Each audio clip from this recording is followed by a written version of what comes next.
राजस्थान में नामांकन का दौर कब का खत्म हो चुका है, लेकिन दल बदल का खेल अब भी जारी है। दल बदल के इस खेल में बाजी कभी कांग्रेस तो कभी बीजेपी के हाथ लगी है।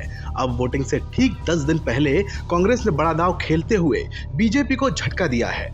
बीजेपी के बड़े अल्पसंख्यक नेता ने पाला बदलकर कांग्रेस का हाथ थाम लिया है।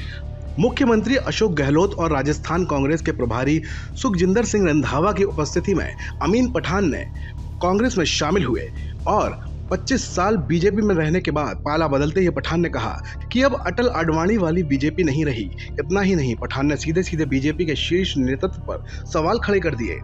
लेकिन वो जो भाजपा थी जो हमने ज्वाइन की थी वो अटल बिहारी वाजपेयी जी की नीतियों से, राष्ट्रवादी नीतियों से देश को जोड़ने वाला जो उनका मकसद था, नीतियां थी, भैरव सिंह शेखावत जी वाली, वसुंधरा जी वाली। लेकिन अब जो भाजपा दिख रही है, कहा गया कि सबका साथ, सबका विकास और सबका विश्वास। क्या आपको राजस्थान में दिख नहीं रहा कि 11% जो लोग हैं उनको नुमाइंदगी नहीं दी गई?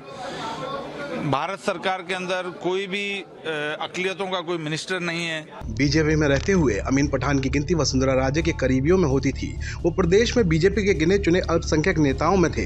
अमीन पठान बीजेपी अल्पसंख्यक प्रकोष्ठ के अध्यक्ष और पार्षद भी रहे। दरगाह और हज कमेटी के अध्यक्ष रहते हुए उन्हें राज्य मंत्री का दर्जा भी मिला।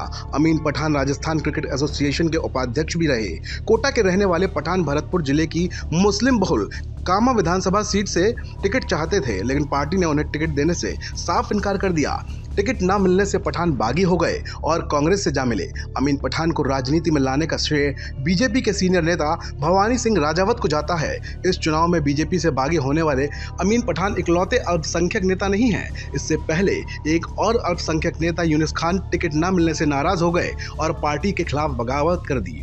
यूनिस खान कांग्रेस या किसी और पार्टी में शामिल तो नहीं हुए, लेकिन निर्दलीय डिडवाना सीट से ताल ठोक रहे हैं। यूनिस खान भी वसुंधरा राजे के करीबी रहे थे। सबसे खास बात यह थी कि डिडवाना में बीजेपी का खाता खुलवाने वाले नेता यूनिस खान ही थे। इस सीट पर बीजेपी 2 बार जीती है और दोनों ही बार जीत का सेहरा यूनिस खान के सिर पर सजा था। बावजूद इसके इस बार पार्टी ने उनका टिकट काट दिया। दरअसल राजस्थान में बीजेपी ने किसी भी मुस्लिम चेहरे को उम्मीदवार नहीं बनाया है, जबकि तिजारा, रामगढ़, फतेहपुर सीकरी, हवा महल, किशनपोल समेत दर्जनों ऐसी सीटें हैं जहां मुस्लिम वोटर जीत हार का तय करते हैं। पिछले 30 सालों में ऐसा पहली बार हुआ है जब बीजेपी 200 उम्मीदवारों की लिस्ट में एक भी मुसलमान चेहरा नहीं है। इससे पहले चाहे वो भैरव सिंह शेखावत का दौर रहो या फिर वसुंधरा राजे का, हमेशा मुस्लिमों का प्रतिनिधित्व मिलता रहा है।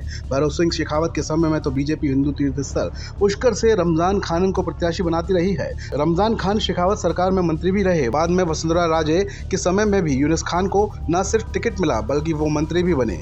हबीबुर रहमान भी बीजेपी से विधायक रहे। धौलपुर से सगीर खान को भी टिकट मिला था, लेकिन इस बार बीजेपी ने पूरी तरह हिंदुत्व कार्ड खेला है, जिसका नतीजा ये हुआ कि 2 बड़े अल्पसंख्यक चेहरे पार्टी छोड़कर चले गए।